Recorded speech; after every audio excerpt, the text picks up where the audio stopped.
em tantos outros países. Então, a gente conseguiu estabilizar. Lógico que existem aquelas pessoas que se aproveitam das oportunidades, tiram uma foto quando ali não está repondo. A gente, Mulheres do Varejo, aí tiveram algumas campanhas de calma, vai dar tudo certo, né? Porque entre chegar na loja e ir para a gôndola, tinha um delay aí com as alterações que tinham que ser feitas, mas acho que isso daí foi super bem orquestrado aqui no Brasil.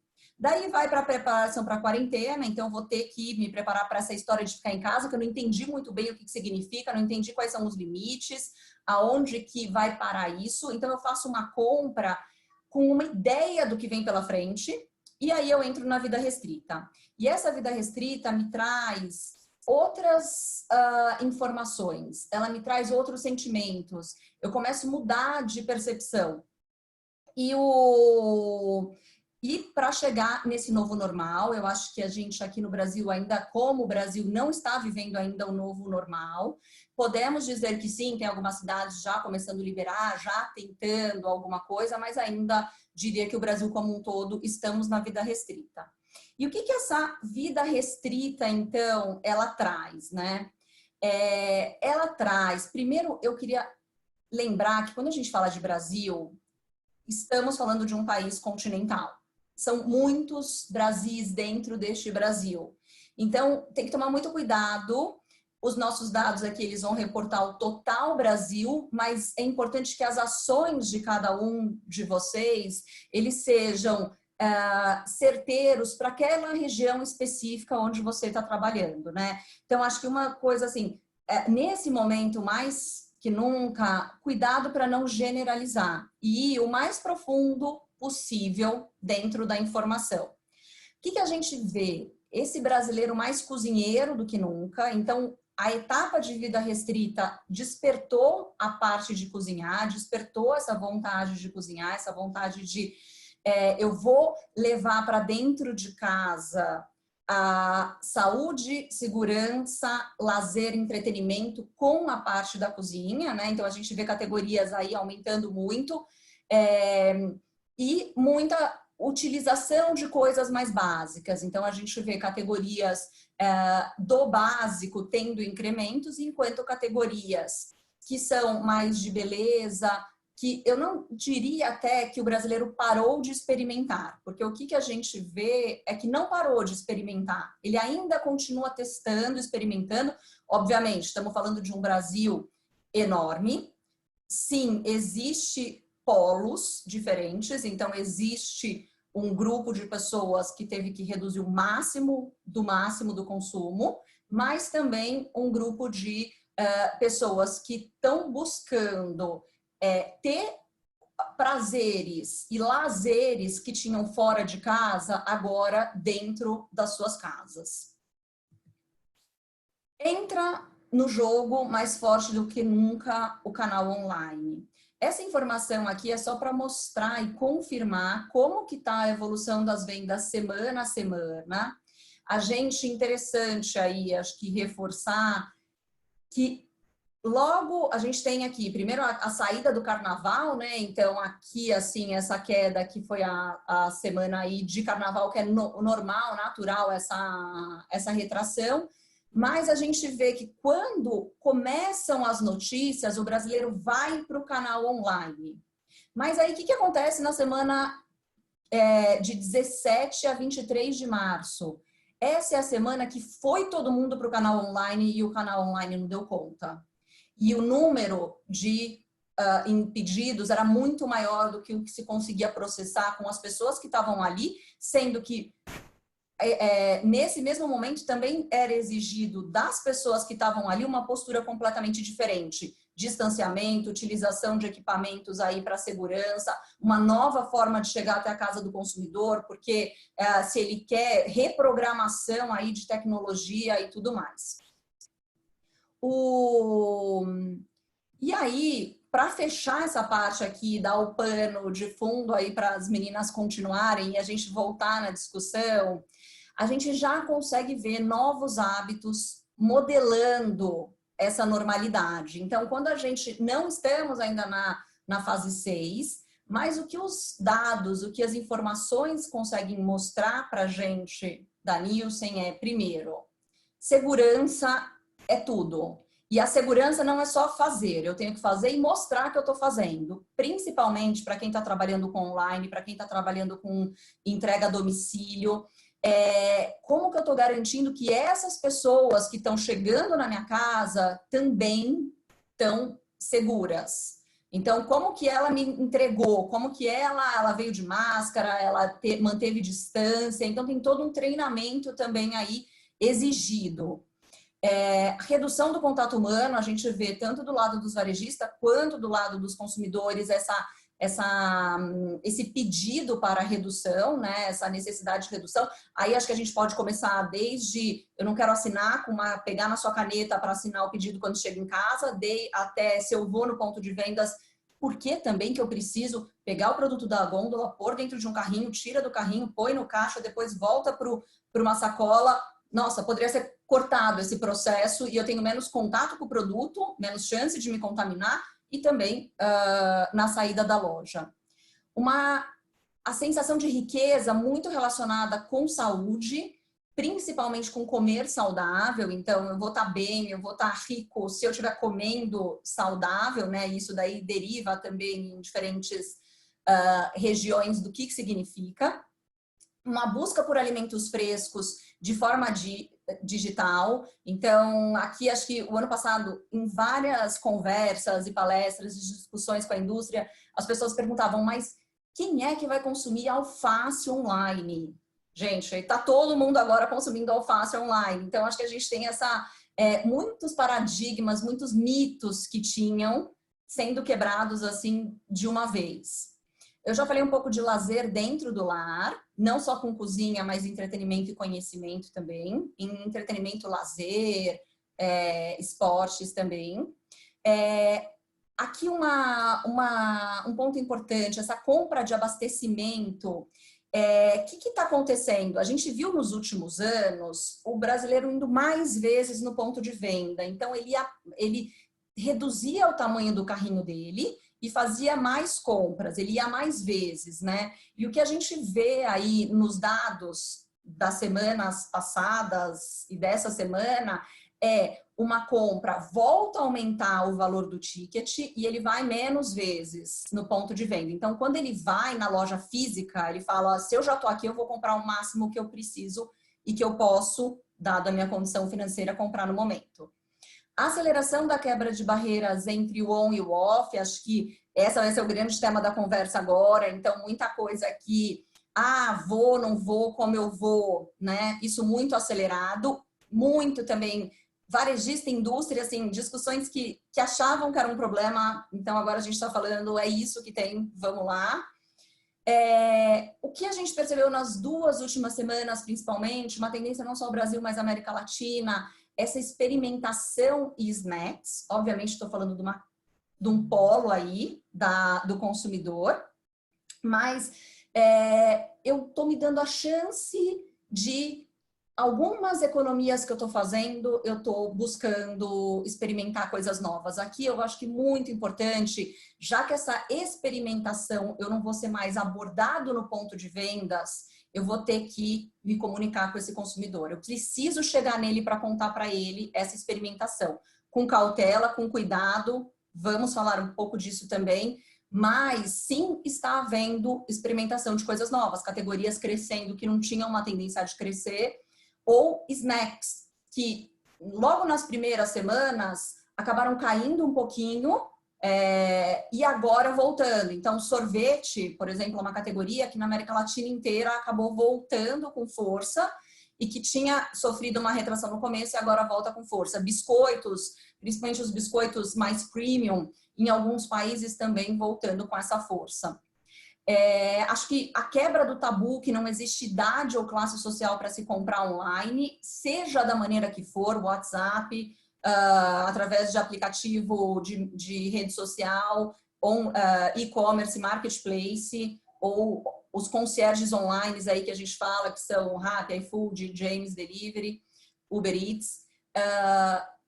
já começa aqui no Brasil uma tendência que a gente vê lá fora de suporte a produtores e negócios locais. Então, estamos falando de tanto varejistas ajudando esses produtores locais, querendo influenciar. A gente vê aí grandes plataformas de e-commerce se movimentando, buscando trazer mais, estar perto, então lançando planos aí, soluções para trazer para perto e desenvolver esses negócios locais, seja oferecendo parte do seu serviço, seja facilitando a chegada dele até o cliente final.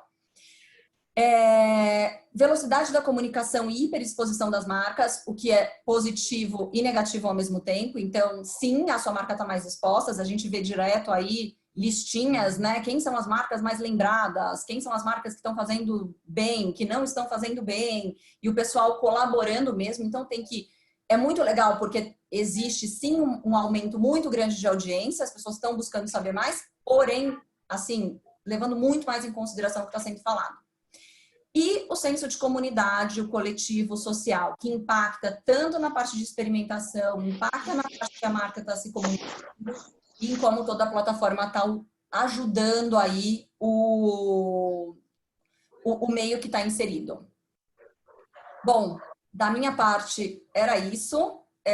Depois eu faço apresentações para vocês e a gente conversa daqui a pouquinho. Isso, Ana. Agora a gente chama André de Triste para estar falando aí sobre as estratégias também, enfim. E a plateia é sua. Boa noite, pessoal. Então, eu sou André de Triste, está aqui apresentando, né? Só vamos pedir assim para quem não tiver, para quem puder, todo mundo colocar no mudo, né, os seus celulares, aí, seus computadores, para a gente quando estiver aqui apresentando. Mas se tiver alguma dúvida, manda no chat para a Sandra, que vai estar moderando aí nosso painel. Então, só toma cuidado aí com os áudios abertos. Aliás, estou vendo algum risco aqui na tela. É possível alguém riscar a tela, né? Vocês estão vendo ou não? Parece que alguém desenhou no seu... Não, ele desenhou na apresentação. Pois é. Enfim. Acho que você consegue também você mesmo controlar como anfitriã aí, tá? Eu não sei como apagar esse aqui. Deixa eu ver se eu consigo apagar. Borracha. Ah, consegui, ó. Borracha. Consegui. Bom, gente, boa noite. Eu sou André de Triste,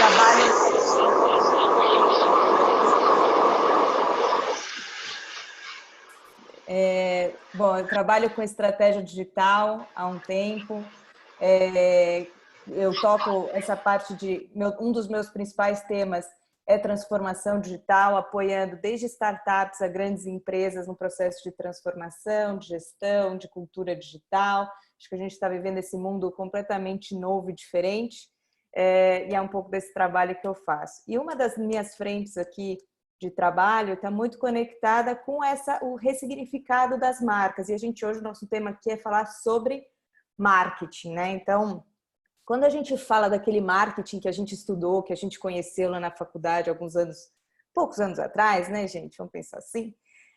O paradigma era muito simples, né? As empresas vendem os seus produtos para os seus consumidores, criam os seus produtos, fixa os preços, define o local onde a gente vai vender, faz anúncio e acabou, né? Quando a gente vê essa aceleração da tecnologia e do digital, do mundo como ele está sendo, essa relação transformou todas as nossas atividades. O cliente, que é o que a Ana estava falando ali, né? E ainda mais em tempos como a gente está falando agora, que o digital virou ainda mais são os nossos braços, é a nossa vida, né? Virou totalmente conectada, somos totalmente digitalizados. A gente está falando que o processo de transformação digital de 5 anos virou 5 semanas, né? A gente fala desse processo de aceleração.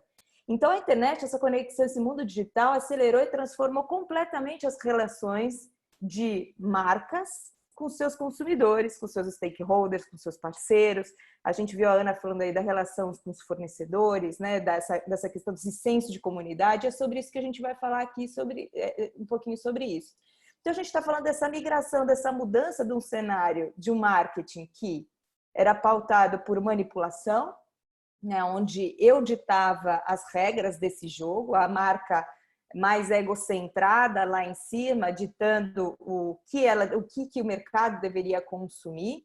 Um mercado, uma marca, né, um segmento aí que cada vez mais fortalecia essa questão muito de autocentrada, de eu sou melhor, eu sou mais forte, compre comigo que eu sou a melhor opção do mercado. Isso um dia já não tem mais tanto espaço, a gente vai falar sobre isso.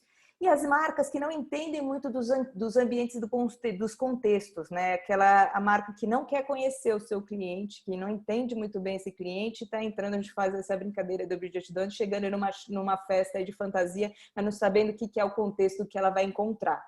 E marcas que também têm dificuldade de estabelecer as relações maduras com o seu mercado, com o seu cliente. Então, quando a gente fala de críticas nas redes sociais, quando a gente fala de consumidores ali liderando, né, sendo porta-vozes, né, do que seu produto, seu serviço está vendendo, a gente precisa ter maturidade, a gente precisa ter uma visão, uma nova atitude de marca para compreender esse cenário, inclusive usar ele a favor do nosso negócio.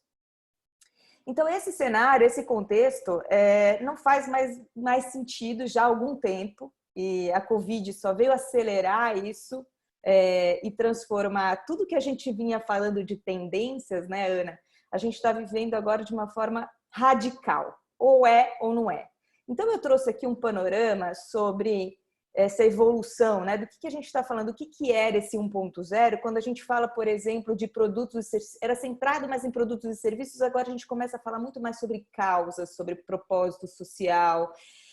Eu tinha ali antes consumidores muito pautados com necessidades físicas, agora eu estou falando de um contexto de sociedade. Eu não consigo mais olhar só o consumidor, eu tenho que olhar todo o meu impacto numa cadeia, né? Então, não é mais sobre público-alvo, é sobre o coletivo, sobre esse nosso senso de pertencismo por algo maior.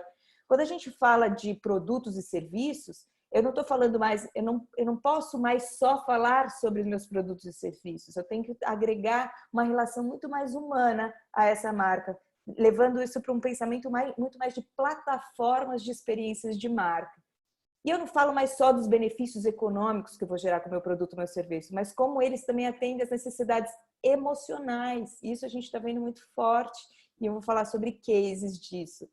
E antes eu tinha só os meios tradicionais, agora eu tenho isso impulsionado, muito fortalecido por uma estratégia por um cliente cada vez mais omnicanal, né? E aqui é uma pesquisa bacana que também fala da Edelman, que saiu agora sobre confianças de marca em tempos de coronavírus, que fala que 62% das pessoas acreditam que o seu país não passará por essa crise sem que as marcas desempenhem um papel crítico na abordagem dos desafios. Ou seja, o consumidor está esperando que as marcas que ele consome, que ele é fã, que ele acredita no dia a dia, tenham uma postura e tenham uma ação para ajudar a trazer, a suavizar as dores aí do processo de pandemia como a gente está passando. Mais de um terço dos consumidores afirmam que começaram a usar uma nova marca devido à maneira inovadora, humana, como ela respondeu a uma situação. Então, é completo, assim como quase 70% dos consumidores, dos entrevistados aqui nessa pesquisa, falam que deixaram de seguir ou consumir uma marca porque ela não teve uma postura adequada neste momento, ou usou esse momento como uma oportunista para vender ou para fazer alguma outra abordagem que não cabia nesse momento. Então, a gente fala aqui de 7 aspectos que esse novo branding, esse novo marketing, essa nova marca tem que cuidar nessa transformação que o mundo está passando e que vai ficar cada vez mais forte. Então, a gente fala de um tópico aqui de propósito, né, de fortalecimento daquilo que eu tenho como essência, que é a forma como eu vou me relacionar muito mais empática e humana com o meu cliente, de ter empatia, experiência, autenticidade, promover o diálogo, o empoderamento, e aí, com isso, tem os ciclos contínuos de evolução. Eu vou abrir um pouquinho sobre isso. Mas o que isso quer dizer? Quando a gente fala de propósito, a gente está falando de um novo modelo de sociedade, né? Que é isso que a gente estava falando, de consumidores que querem saber muito mais do que o que você vende ou o que você serve, mas que sejam realmente, que façam diferença de fato na vida e na humanidade, na sociedade. A gente fala sobre as frases inspiradoras que ficavam lá no nosso na nossa parede, né? Os nossos propósitos que a gente cria e ficam tão lindos e a gente coloca na parede. Agora e cada vez mais vai ser o momento de você pegar esse propósito e falar como é que ele acontece na prática. E aqui eu coloquei o exemplo da Ambev, né, que está fazendo um trabalho lindo aí, inclusive até com a Gerdau e com a Einstein, criando hospitais, produziu, né, parou a fábrica para produzir álcool gel e versus outras tantas atitudes aí que a gente vê que às vezes as pessoas que têm capacidade de produzir, de ajudar e que não agrega para a sociedade nesse momento. Então, essa é uma empresa que está mostrando a preocupação e esse olhar muito mais humano, muito mais amplo e muito mais empático, que já entra no segundo pilar quando a gente fala de empatia. Empatia é meu contraponto em relação àquele público-alvo que a gente tinha, né? Que a gente falava, meu target é classe A, B, 35 mais. Não existe mais isso. A gente está falando agora de você, de olho no olho, de comportamento, é a mudança na perspectiva de como a gente enxerga quem é o nosso cliente.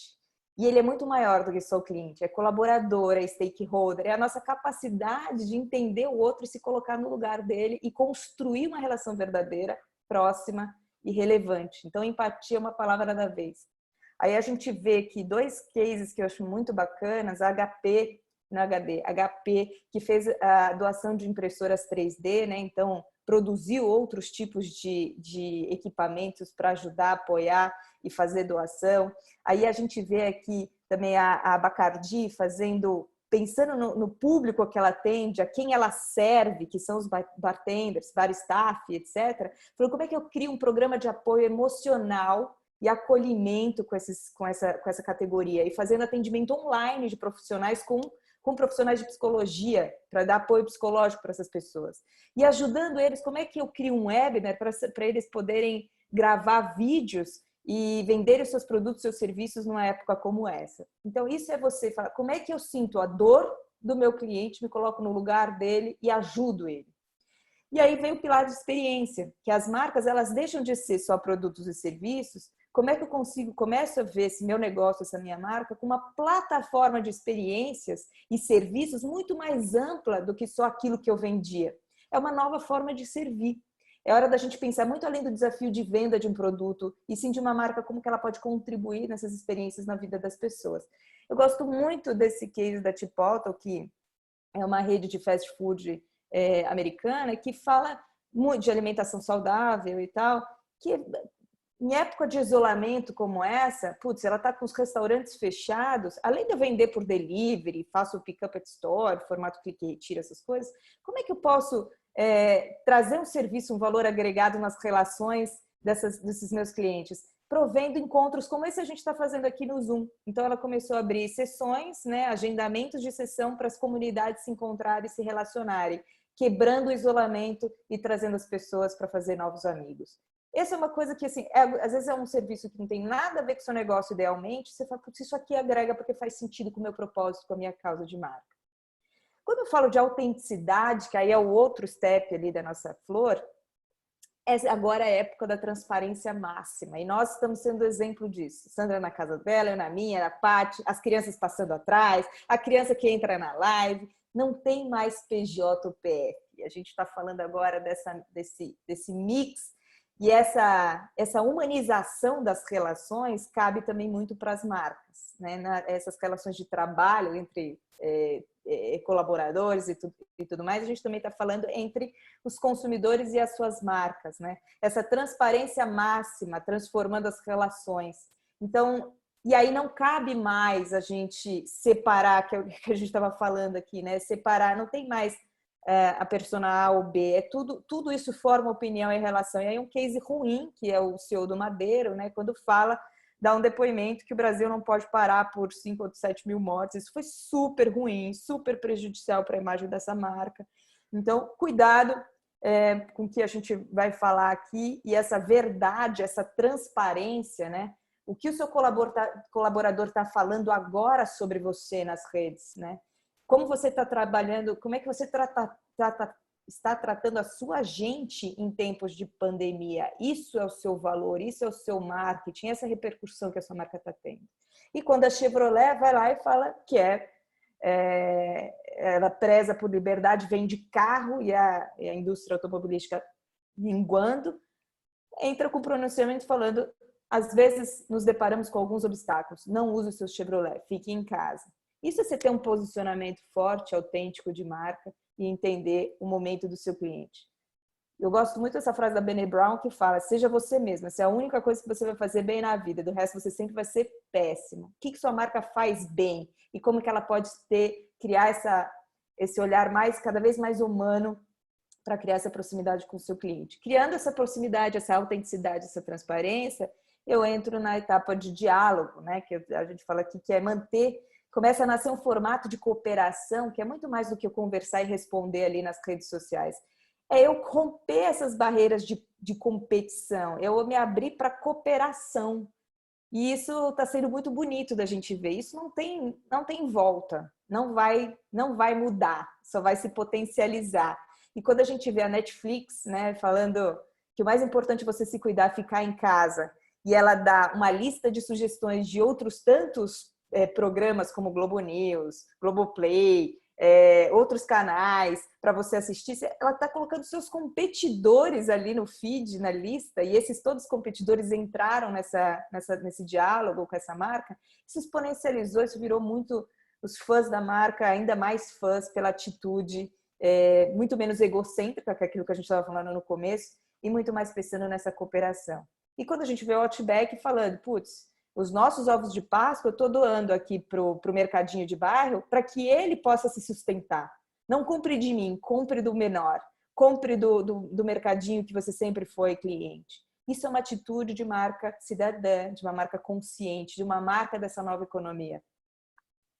E quando a gente fala de empoderamento, é você entender os seus stakeholders e os seus ativos de uma forma completamente diferente do que a gente tinha até então.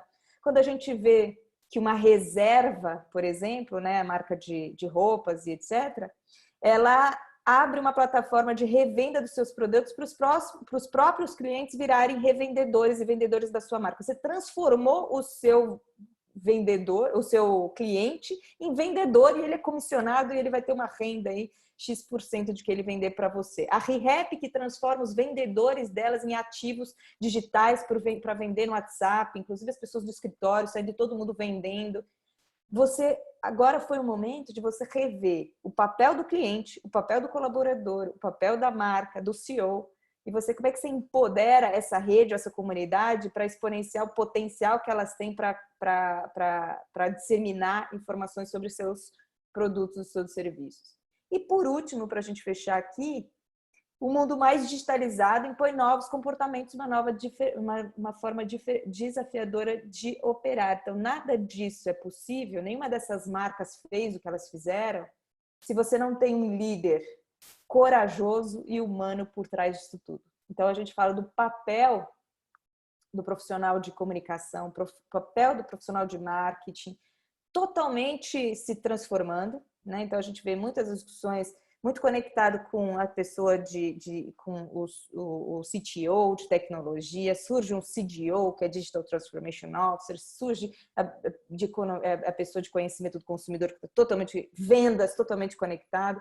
Então, o papel desse profissional muda radicalmente, tanto tecnicamente quanto comportamentalmente. E a gente vê as estruturas todas aí sendo questionadas, abrindo para estruturas muito mais ágeis, muito autônomas, muito mais descentralização, para justamente você ter agilidade para lidar nesses contextos. Uma liderança muito mais humana, inspiradora e corajosa. Sua marca está pronta para esse momento? O que a gente vai fazer com essa oportunidade? Porque é uma baita oportunidade para a gente rever todos esses conceitos dentro do nosso marketing. Falei. Bom, Deia, depois dessa aula, aquela mandala sua fantástica, enfim. Obrigada. De propósito, empatia, acho que vale muito. E agora, para ligar tudo isso, a gente traz aí prática. Isso, para colocar em prática mesmo, Paty Quintiliano, só para dar essa dica. Tá bom? Paty, agora o palco é seu. Valeu, moçada. Pessoal, boa noite, tudo bem com vocês? Obrigada por terem ficado até o final. Tá todo mundo vendo minha tela? Sim. Bacana. Então vamos lá, moçada. Então, dentro desse contexto todo, dessas 2 aulas que a gente teve agora, o que a gente faz, né? Deixa eu me apresentar um pouquinho. Eu também sou uma estrategista digital, fiz ESPM, fiz um pós em finanças na FAP, estou hoje fazendo um mestrado na FEA. Venho de varejo supermercadista, também fui indústria, e aí migrei para o digital, migrei para o mundo startupeiro. Hoje, dentre outras coisas, eu sou mentora na ACE, que é a maior aceleradora de startups da América Latina, e sou líder do Comitê de Inovação e Tecnologia daqui do MDV. Me acompanha pelas redes sociais, eu estou sempre, principalmente no Insta e no LinkedIn, eu estou vira e mexe postando conteúdo. E aí o que eu queria trazer para vocês logo de cara, em termos de mídia, quais são os 10 erros para a gente não cometer, né? Principalmente num ambiente como esse, o ideal é evitar erros, e o primeiro deles é a gente não ter uma conta teste, principalmente para quem anuncia bastante. Por quê? O ideal é sempre você fazer um teste, depois o anúncio tendo um bom resultado, levar para a tua conta oficial. Dessa forma, se a tua conta teste for bloqueada, que é o que acontece com muita frequência com as contas, o teu prejuízo vai ser muito menor. Depois, não fique impulsionando posts. Se tiver que fazer anúncio, faz do jeito certo, da forma segmentada. O Facebook, por exemplo, do meu ponto de vista, uma das melhores plataformas de mídia, exatamente por conta da segmentação que ele tem. Então, você faz...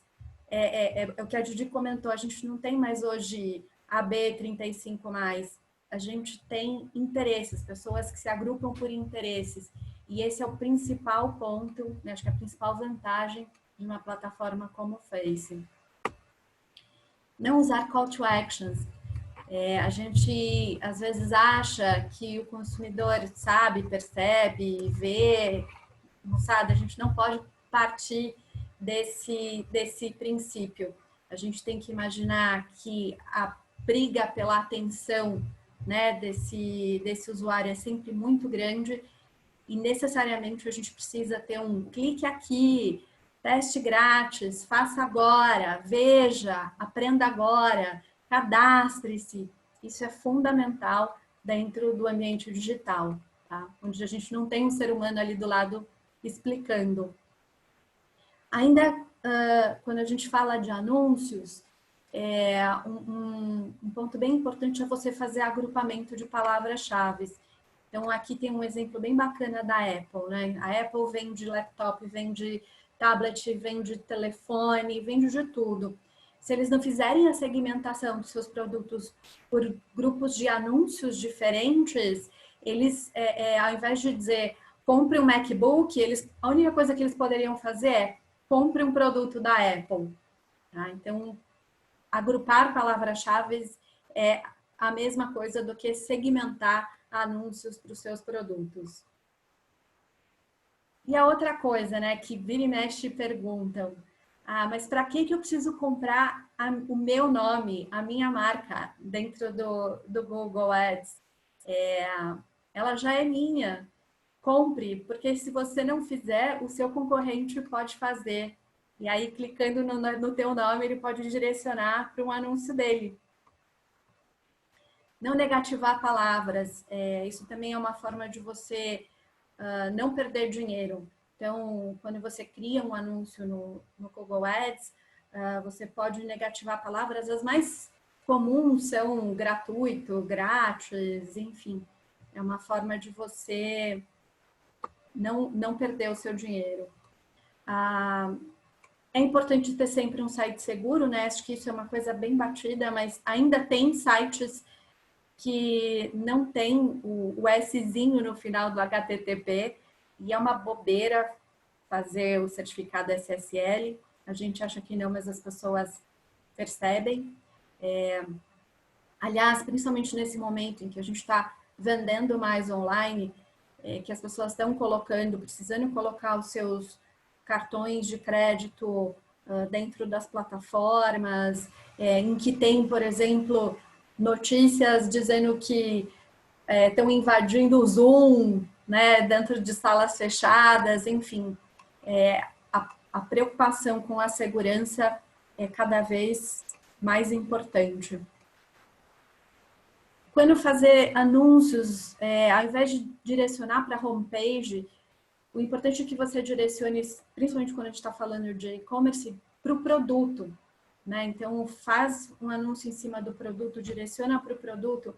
Não sei se vocês já estão acostumados, mas, por exemplo, anúncios do tipo carrossel, né? Que você tem várias imagens, vários produtos como se fossem slides. Naquele momento, se a gente clica num determinado produto, eu não quero ser levada para a homepage, eu não quero ser levada para o site, eu quero ver aquele produto. Tá? Comprar seguidores, moçada, nunca façam isso. Não comprem seguidores. Façam um trabalho bacana e direito nas suas contas, os teus fãs virão. Mas nunca faça a compra deles. Eles nunca vão ser um público engajado como os fãs de verdade são, e você ainda corre o risco de ter a conta bloqueada. E, por fim, não ser muito promocional. Então, o tempo todo, o que foi dito aqui é: converse com o seu consumidor, tenha um diálogo, aproxime-se. A gente viu aí com a Didi uma série de bons exemplos de empresas saindo do seu core, saindo da sua zona de conforto e tendo atitudes completamente diferentes e bacanas dentro desse cenário, como foi o caso da Ambev, fazendo álcool gel, produzindo álcool gel. Ok, se isso tudo é aquilo que a gente não deve fazer, então o que é que sobra, né? O que a gente precisa fazer para, não só nesse momento, mas em qualquer momento, usar melhor o digital e vender mais.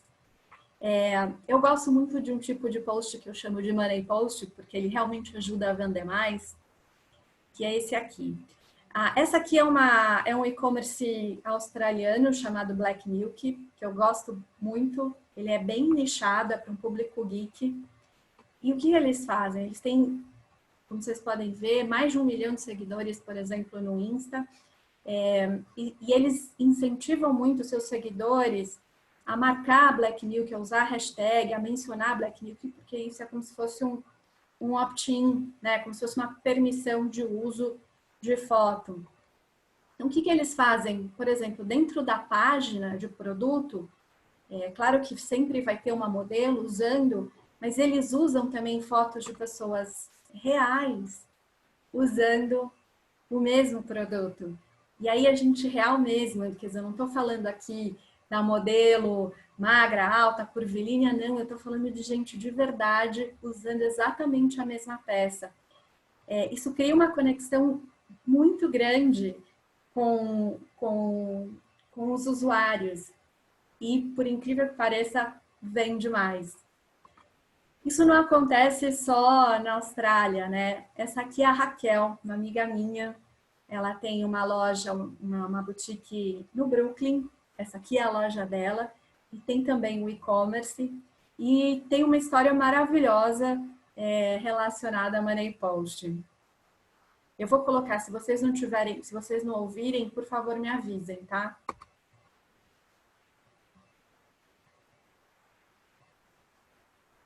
Não dá para ouvir. Não dá para ouvir, Paty. Bom, então eu vou contar um pouquinho dessa história aqui. A Raquel está contando nesse vídeo como ela, eu não sei porque a gente não consegue ouvir, mas enfim, como ela mudou o conteúdo das redes sociais delas. Então, antes, elas só contratavam modelos para fazer as sessões e tirar fotos, né, com as roupas que elas traziam. E isso tinha 2 grandes problemas. Um deles era o tempo, né, porque quando a foto chegava já pronta com o modelo, elas já tinham vendido, já tinha passado muito tempo, enfim. E o outro era o custo, né? É uma loja enfim, é uma loja só e o e-commerce, aquilo começou a ficar muito pesado. Então, o que elas começaram a fazer? Elas passaram a tirar foto, ela e a sócia dela passaram a vestir as peças e a tirar foto delas vestindo as peças. E aí ela conta aqui uma história muito bacana de um maiô que elas postaram primeiro com a modelo e depois a sócia da Raquel fez o mesmo post e adivinha qual deles vendeu mais. Essa aqui é o post com a modelo, que foi legal, teve alguns comentários, teve, enfim, alguma repercussão. E esse aqui foi o post que vendeu de verdade. Essa aqui é a sócia da Raquel. Elas tinham, se não me engano, 12 ou 15 unidades em estoque e elas venderam todas as unidades por conta dessa foto. Era a sócia da Raquel no Guarujá com uma outra amiga, as duas usando o maiô. E aí o que as pessoas falavam, divas demais, lindas, enfim, o que as pessoas geralmente respondem para a Raquel é: quando eu vejo vocês usando, eu vejo que eu também posso usar. Também vai ficar legal em mim. Eu me identifico com isso. Paty. Oi. Só assim, então falando, se você quiser, talvez tem que clicar na tela e tem que clicar no box para compartilhar o som. Se você quiser tentar. Tem que clicar na tela. Talvez é clicar para compartilhar o som. Deixa eu ver.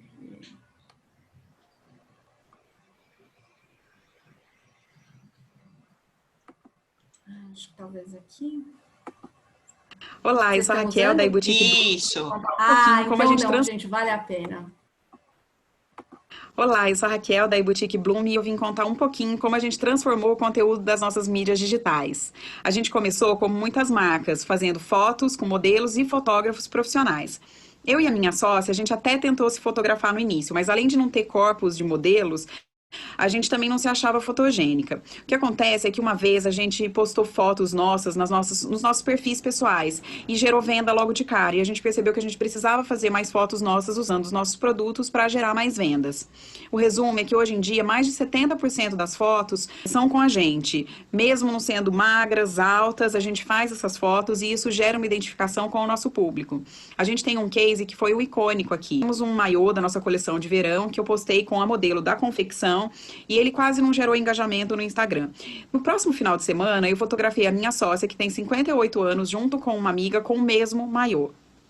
O resumo, a gente vendeu muito mais peças desse maiô com a foto dela, tivemos dezenas de comentários, é uma das fotos hoje nossas mais comentadas, e eu tive feedbacks pessoais de que, olha, eu vi a foto com a modelo, mas eu nem dei bola, tipo, modelo, que linda. E quando eu vi a sua sócia, eu falei assim, nossa, eu também posso usar e eu também posso ficar linda com esse maiô. É isso, moçada. Que tem tudo a ver com o que a Tidi também acabou de comentar de autenticidade, de empoderamento. Exatamente. Eu amo essa história. Pinterest. Eu acho que o Pinterest é uma mídia muito subestimada.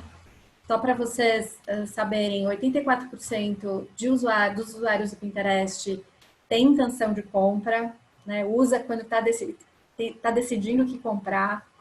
E aí é muito bacana porque as empresas podem criar os pins, expor os produtos e você coloca o URL do teu site direto na foto. Então, isso gera um tráfego gratuito e bem qualificado. Então, aqui tem alguns exemplos, tá vendo? Os pins de produto, com preço, isso é muito bacana. Tem que fazer uma solicitação para o Pinterest, né? Você sobe um XML, mas você pode, inclusive, colocar preço nos teus itens. E a gente que é varejista sabe o quanto isso é importante. WhatsApp. Eu não sei aqui quem já usa o WhatsApp Business, mas ele é uma ferramenta também muito, muito bacana, muito poderosa. E o que eu mais gosto, né, a parte que eu mais gosto do WhatsApp Business também é a parte de catálogo, né? Então, você consegue, da mesma forma que o Pinterest, criar um catálogo de produtos ou de serviços, né, tanto faz, lá dentro, com preço, né, colocando inclusive o preço dos teus itens. E aí fica muito mais fácil, tá vendo? Fica muito mais fácil de você se comunicar com algum cliente que tem alguma dúvida, principalmente nessa época em que a gente está fazendo tantas entregas em domicílio, tá? Então, recomendo fortemente o WhatsApp Business. E uma outra coisa que também vira e mexe me perguntam é: coloca ou não coloca preço no post? E aí, moçada, o que vocês acham? Senhorão? Depende do produto? Pois é. Em geral, a minha resposta é sim. Coloca preço no post, tá? Por 2 motivos. Não precisa ser no post, na foto, né? Pode ser embaixo, na descrição, né? Porque a primeira coisa é a seguinte: o cérebro, ele é preguiçoso, né? Então, eu não sei se vocês já ouviram falar no sistema 1 e sistema 2,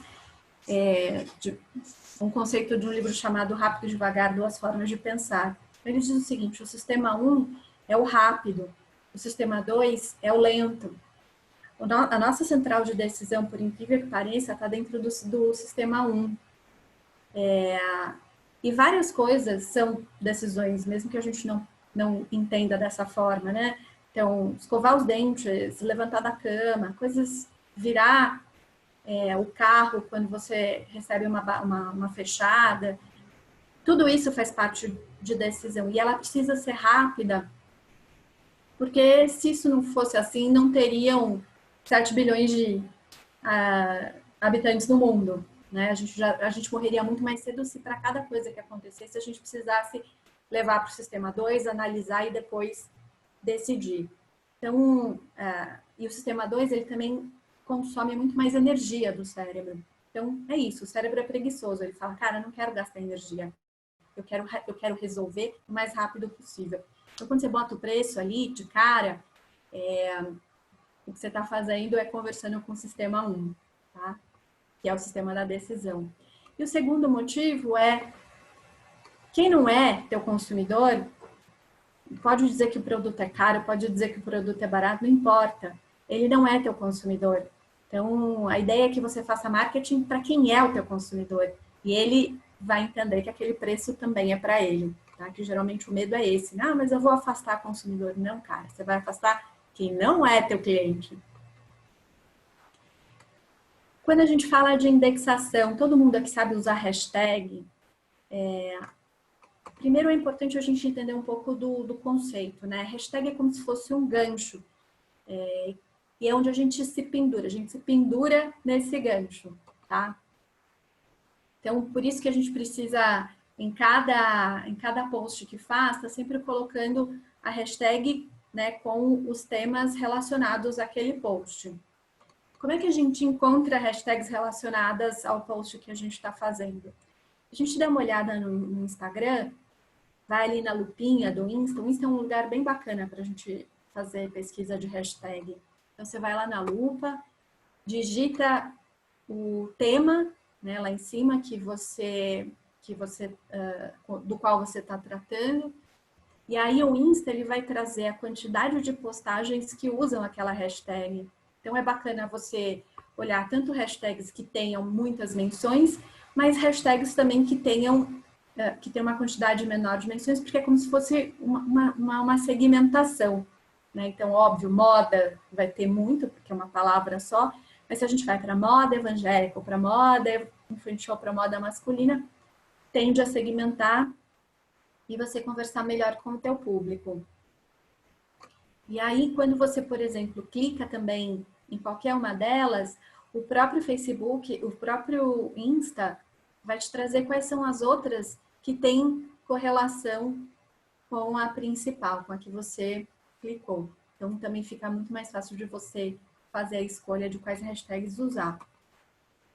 O outro ponto é quantas, né? No Insta, por exemplo, o total é de 30, mas a gente não precisa usar 30 hashtags. A de 6 a 12 já está bacana, né? O importante é que elas realmente estejam correlacionadas ao tema. E você não precisa colocar dentro do post, você pode colocar ali na primeira linha de comentários. Vai fazer o mesmo efeito em termos de indexação. E ainda falando de indexação, tem um recurso também bastante interessante chamado texto alternativo, alt teste. O que é isso, né? Por que ele foi criado? Ele foi criado para deficientes auditivos. Então, tem alguns programas que você passa o cursor em cima da imagem e ele fala, né, alto, né, ele descreve com som a descrição daquela imagem. Hoje em dia, os algoritmos, eles entendem o que tem na imagem e automaticamente fazem essa descrição, mas nem sempre ela é precisa. Então, aqui, por exemplo, foi uma foto que eu tirei no RD On The Road, que é um evento, né, da RD, uma plataforma de automação de marketing, e olha só o que o algoritmo do Facebook entendeu que tinha nessa foto. A imagem pode conter Patrícia Quintiliano sorrindo em pé, criança e atividades ao ar livre. Então, ele entendeu, sabe-se lá por quê, que tinham crianças aqui, que era uma atividade ao ar livre, sendo que isso aqui era dentro de enfim, dentro de um galpão, dentro de um auditório, né? Era indoor, não era ao ar livre. Então, é sempre importante que a gente faça a descrição das nossas imagens, tá? Uma forma, também vou mostrar, principalmente no Instagram, né, que é o aplicativo voltado para imagens, como é que a gente faz isso? Você pode fazer quando você está postando a foto, é só procurar ali o alt teste, ou então, se a foto já está postada, você vem ali nos 3 pontinhos do teu post, ele vai abrir esse quadradinho, clica no Edit, clicou no Edit, ele vai abrir essa outra tela, e aí aqui no canto inferior direito da imagem tem o Editar Texto Alternativo, e aí você pode escrever, fazer uma descrição daquela imagem. Então, eu, por exemplo, tenho sempre o cuidado de colocar o meu nome nas imagens que eu estou postando dentro das minhas redes. Teoricamente, isso melhora a indexação do meu nome. E por fim, SEO, né, que é o Search Engine Optimization, que é como você é ranqueado organicamente dentro dos buscadores, especialmente do Google, que é uma caixa preta para um monte de gente, né? Pessoal, não fiquem, não se sintam assim, não é fácil, não é um negócio fácil de fazer mesmo. E o que eu resolvi trazer para vocês para ajudar, na verdade, é uma ferramenta que eu também gosto bastante, chamada Rank Math, que tem um analisador. A gente entra aqui no Rank Math, clica aqui no segundo botão, que é o Analyzer, coloca a tua URL aqui, né? Coloca o teu site aqui e ele vai te trazer o que precisa ser, vai fazer uma auditoria gratuita do teu site e vai te dizer o que você precisa fazer para melhorar a tua indexação, né? Quais são os pontos do teu site que precisam ser melhorados. Então, isso aqui é só um exemplo, ele tem um score de 68 de 100 pontos. E aí ele fala, olha, as keywords mais comuns do teu site são essas daqui. Checa se elas realmente, se faz sentido dentro do mercado que você está. A meta description está ok, mas o seu H1 não, né? E aí ele diz exatamente, né? Como consertar o seu H1. Da escrita e Oi? da compreensão leitora, né, para todos. Então, tá vendo? O H2. Aqui, por exemplo, ele está falando, olha, nenhuma imagem isso é super comum, moçada, vocês não têm ideia do quanto é comum e do quanto isso acaba sendo um diferencial. Nenhuma das imagens desse site tem o alt test atribuído. E é, de novo, mais um fator de melhoria de indexação dentro do Google. Tá? Então, as imagens do seu site também façam a descrição correta dela para ajudar. Bom, pessoal, era isso que eu tinha para trazer para vocês. Dentro aqui dessa... isso aqui conta um pouquinho, né, de onde a gente veio.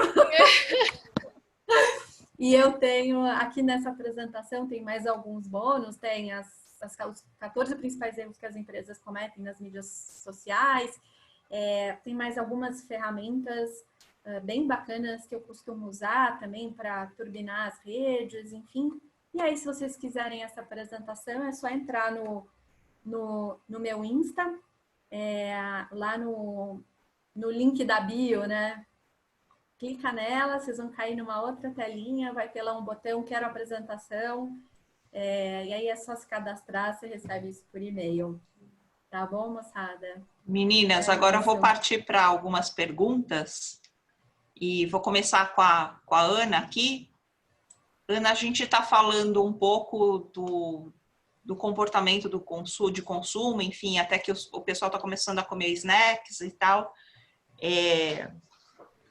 Você acha que isso é muito comum, essa questão de indulgência nesse momento? Porque eu acho que a pessoa está de saco cheio, né? Então, sei lá, parte para sorvete, salgadinho, e, enfim, talvez bebidas alcoólicas, não sei como é que está o consumo de bebidas alcoólicas nesse momento. Mas a gente estava também numa pegada de saudáveis, porque a gente tem que realmente cuidar da saúde, mas ao mesmo tempo também está nos trashes. Como é que você está vendo isso? Acho ótima pergunta. Até isso justifica porque eu usei a palavra snacks e não a palavra indulgência. Porque se vocês viram lá, então acho que só retomando algumas coisas que a gente viu. Primeiro, quando a gente fala de indulgência, está muito relacionado à compra de oportunidade. Já que eu estou aqui, acabei vendo isso, peguei e vou levar. Então, eu compro muito porque eu já estou ali e acabo fazendo aquela compra. Ou eu estou, então, compra de check-out, eu vou na padaria, acabo pegando um chiclete, acabo pegando uma coisa a mais. E aí eu vou me dar esse presentinho neste momento. O que a gente tem visto mais é que nas primeiras semanas, então, o consumidor ele se estocou de produtos básicos de alimentação. Então, ele fugiu das categorias que eram categorias mais de snack, que seria esse lanchinho. E aí, a gente tem snacks mais gordinhos e snacks saudáveis, tá? E acho que a gente vê tendências diferentes no Brasil e em diferentes nichos. Eu gosto muito do que a Didi trouxe, assim, que tipo, eu questiono muito essas divisões por classes sociais para fazer qualquer tipo de ação, de marketing, assim, porque o que a gente vê é que tanto a premiumização quanto o consumo de saudáveis, ele independe da classe social. É muito mais outras características que a gente teria que segmentar do que só qual que é a renda desse consumidor, tá? Tem gente que tem uma renda muito mais baixa e vai estar focando em saudáveis, e tem gente com rendas mais altas que não vão estar focando em saudáveis. Acho que aí é um outro fator nesse jogo. Mas o que a gente viu voltar nessas últimas 2 semanas foi essa compra desse lanchinho. Então, eu vou comprar um sorvete, eu vou comprar um biscoito, eu vou experimentar coisas que antes eu não estava experimentando. Antes, assim, gente, no começo da preparação para a quarentena. Que aí, na vida restrita, eu vou voltar algumas coisas que eu me policiei e falei, não vou comprar, eu vou voltar a comprar isso. Chocolate, estou vendo aqui que tem a pergunta de chocolate, né? Chocolate, gente, tem diferentes comportamentos regionalmente e tem diferentes comportamentos para o tipo de chocolate, tá? Então, acho que é uma categoria extensa aí. A gente acabou de passar a Páscoa, por exemplo, A gente vê, sim, substancialmente uma queda em relação às vendas do ovo como um todo, mas a barra de chocolate não tão impactada quanto o ovo como um todo. Então, acho que tem algumas...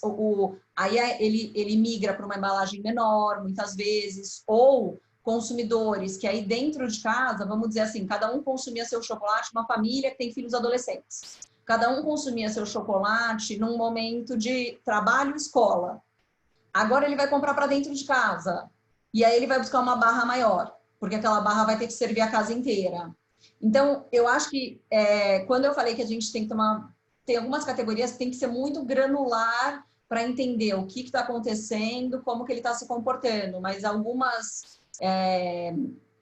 E aí acho que quanto mais a gente tiver de contexto da onde você está e com quem você está lidando, como você vai ter interferência nisso. Então, essa parte de snacks. Bebidas, principalmente bebidas alcoólicas, eu acho que a gente tem um ponto que tem que levar em consideração, que é uma categoria muito vendida fora de casa. Por mais que... Sim, temos dados e temos dados recentes aí. Eu vou também compartilhar depois da apresentação estudos da Nielsen da semana passada, onde a gente tem o que está acontecendo aí com tendências gerais, né? E bebidas, pensa assim, é fora de casa, o grande consumo de bebidas. Tanto que, quando a gente olha para 2015, 2016, por que foi uma categoria que sofreu? Porque nessa crise de 2015, 2016, quando o brasileiro ele para de consumir fora de casa, ele consome dentro de casa, por mais que ele ainda consuma bebida, ele reduz o consumo. Então, indiscutivelmente, a gente vê que a categoria como um todo acaba perdendo. Porém, também vimos na última semana, tanto em vendas online quanto em vendas físicas, América Latina, que vinhos é uma categoria que está voltando.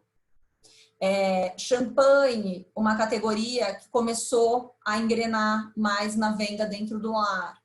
Cerveja também retomando vendas, muito aí puxado pelo engajamento dos grandes fabricantes com os bares e estabelecimentos que vendem bebidas, fazendo ação de parceria. Olha, eu vou te ajudar na parte de entrega, promove com os seus clientes. Então, você faz uma ação com os seus clientes e eles compram de você e eu te ajudo nessa cadeia logística para chegar neles. Então, acho que o pessoal está tentando ser criativo, está tentando se reinventar, mas é uma categoria que, se você for olhar no todo, bebidas, é uma categoria que acaba sofrendo um pouco mais.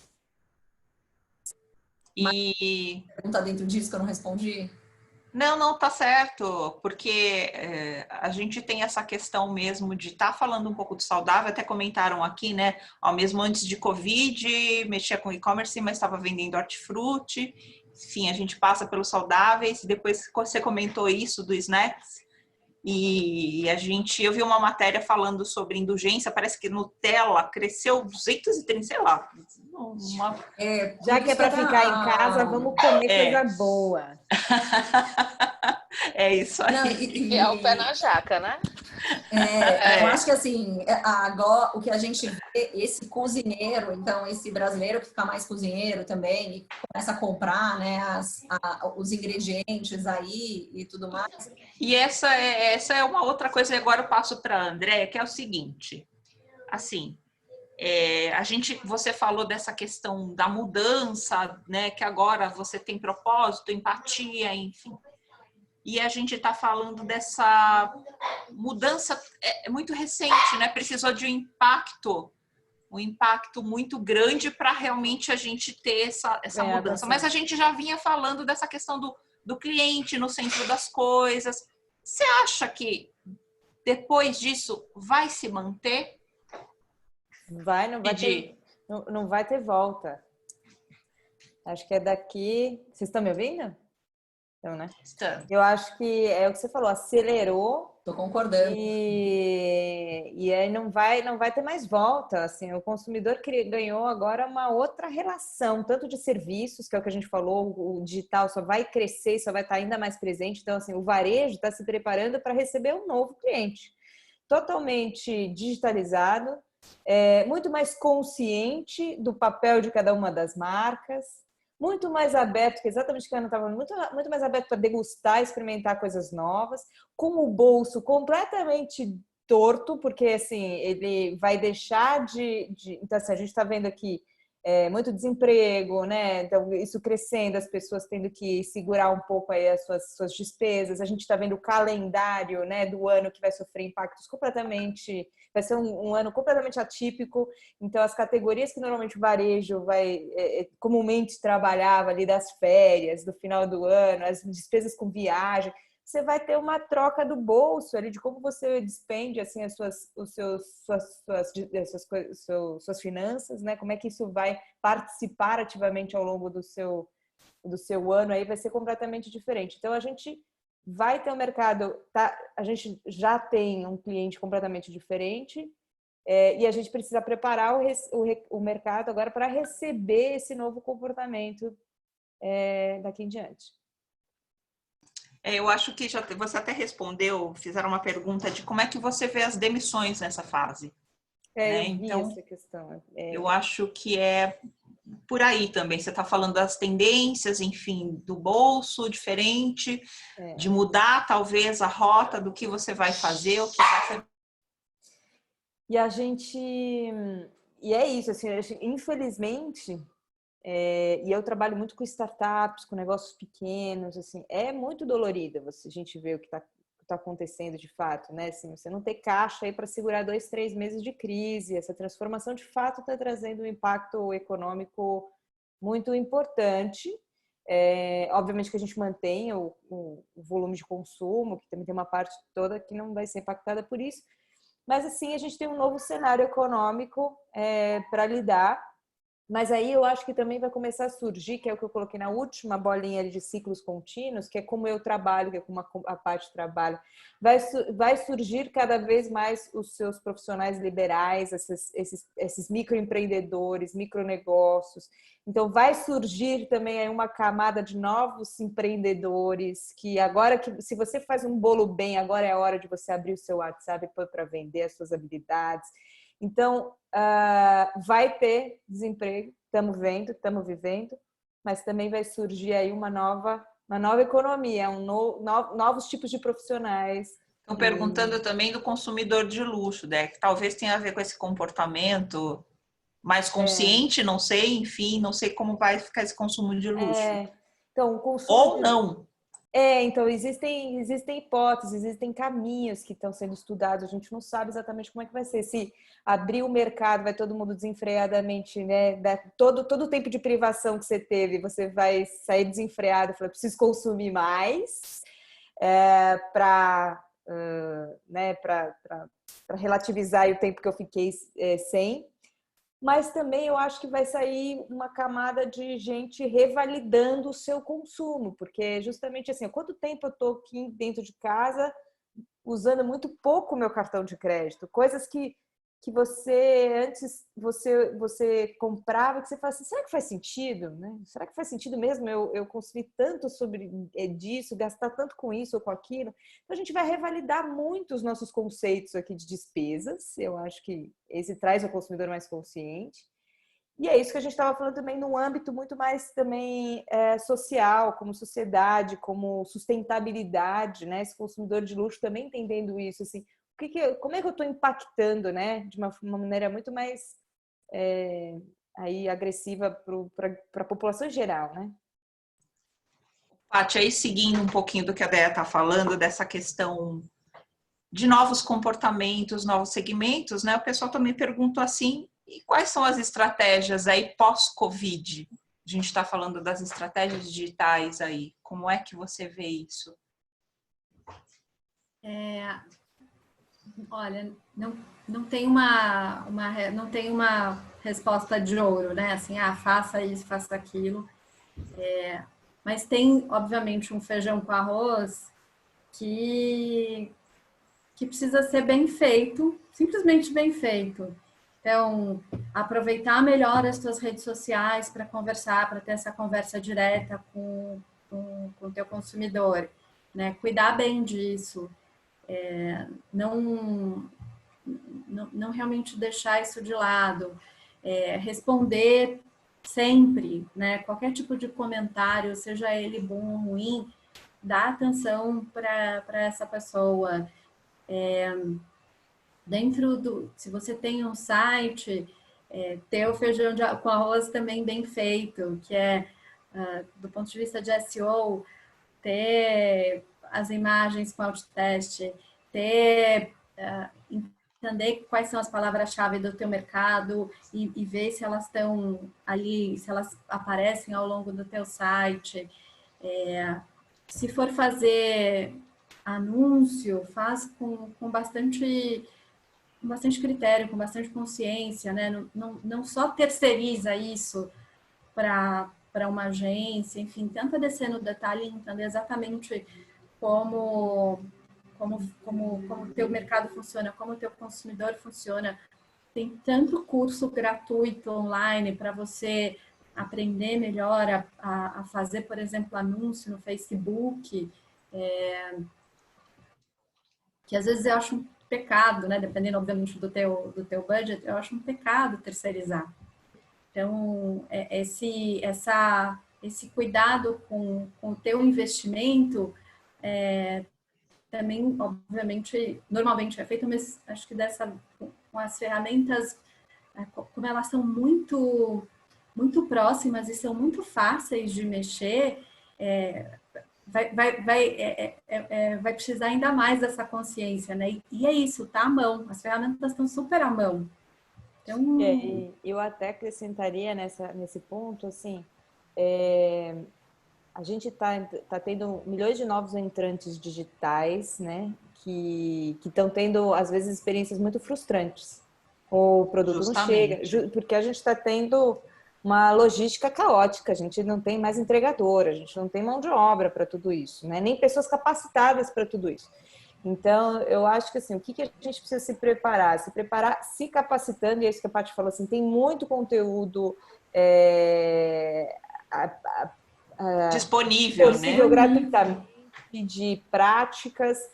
Então, aquele time que não operava com o digital agora vai ter que operar, vai ter que começar a vender para o WhatsApp, aquilo que eu falei do exemplo da ReHap, põe todo mundo para trás para vender para o WhatsApp e cuida da experiência desse seu cliente, porque o que vai fazer a diferença daqui em diante não é mais quem tem um canal digital ou não, porque todo mundo entrou no digital e está entrando de alguma forma, mas sim quem tem uma boa experiência digital. Então, é legal, coloquei plug and play, coloquei lá uma ferramenta pré-pronta de mercado de e-commerce, lindo, maravilhoso. E aí? E depois disso? Como é que você alimenta? Como é que você vai criar o seu diferencial? Como é que o seu propósito vai entrar em ação? Então, daqui em diante, é só melhorar, melhorar, melhorar e cuidar desse carinho, desse cara que foi frustrado agora. Como é que você pega ele e trata ele e fala assim, é um momento, vem cá, não saia do digital, porque calma, a gente está no momento atípico e deixa eu cuidar de você, que eu vou te prover uma experiência muito melhor daqui em diante. Entendeu? Você sabe que outro dia, né, eu vi um mercadinho pequeno, ele postou no Face, enfim. Eles mandaram, assim, um pacote, entregaram uma cesta de compras, mas tinha um bilhetinho escrito mesmo à mão, sabe? Falando assim, olha, agora a gente não está podendo te atender, mas em breve sua família é super bem-vinda aqui, sabe? Uma coisa simples, mas isso, marcas humanas, que é o que a gente falou, isso, né? Isso. E não tem nada a ver com digital, tem só a ver com cuidado com o teu consumidor, isso. Não, e mais importante, com o ser humano que está do outro lado. E para começar a cuidar dele, você tem que conhecer de verdade ele, né? Porque acho que antes da etapa, assim, quem é, o que ele faz. E eu acho que muito dos negócios que hoje estão conseguindo encontrar caminhos, tanto fazer negociação com indústria, com cadeias maiores, é quem conhece. Porque nesse caso aí, por exemplo, dos bares, quando os grandes fabricantes chegam lá e falam, você sabe quem é o seu cliente? Você sabe para quem que você vendia? Se a gente fizer uma ação direcionada, ele vai lembrar de você, ele vai querer ajudar o seu estabelecimento, né? Então, eu acho que conhecer é tão... Dá para começar pequeno aí, dá para começar organizando as informações no Excel, né? Tipo, como que é, o que eu faço. E aí a outra coisa que eu acho muito legal dessa parte que a Paty traz é assim, gente, acho que não tem que desmistificar tudo, porque a gente está vivendo um jogo com regras diferentes. Então você tem que aprender as regras do jogo. Para mim, cada vez que eu vejo como usar um Instagram, como usar, eu falo, gente, se você não sabe a regra, você vai perder o jogo antes de começar o jogo, né? Eu acho excelente essas. E muita gente pode ser que esteja com conteúdo ótimo para fazer o marketing digital, conheça o cliente, está cuidando do cliente, mas está perdendo aí por algoritmo, está perdendo porque não sabe encaixar as coisas, descobrir o que tem lá dentro do negocinho do aplicativo. É isso aí. Legal, gente. Pessoal, assim, queria agradecer muito a participação de vocês, acho que foi super rica. Enfim, a gente gravou, então a gente depois vai disponibilizar nas nossas redes. Sigam aí o Mulheres do Varejo, tanto Face, Instagram, LinkedIn. A gente depois vai estar também mostrando todas as doações, Bira que está aqui, do Etilin, enfim. A gente vai estar aí doando também essas inscrições que a gente fez em forma de máscaras. E, enfim, é isso. Obrigada, gente. Sigam a gente nas redes sociais. Gente. Obrigada. Obrigada por estarem aqui até o finalzinho, né? É isso aí, Até mais, moçada. isso. Obrigada. Até mais. Tchau, tchau. Até mais. Gente. Tchau, tchau. Deixa daí.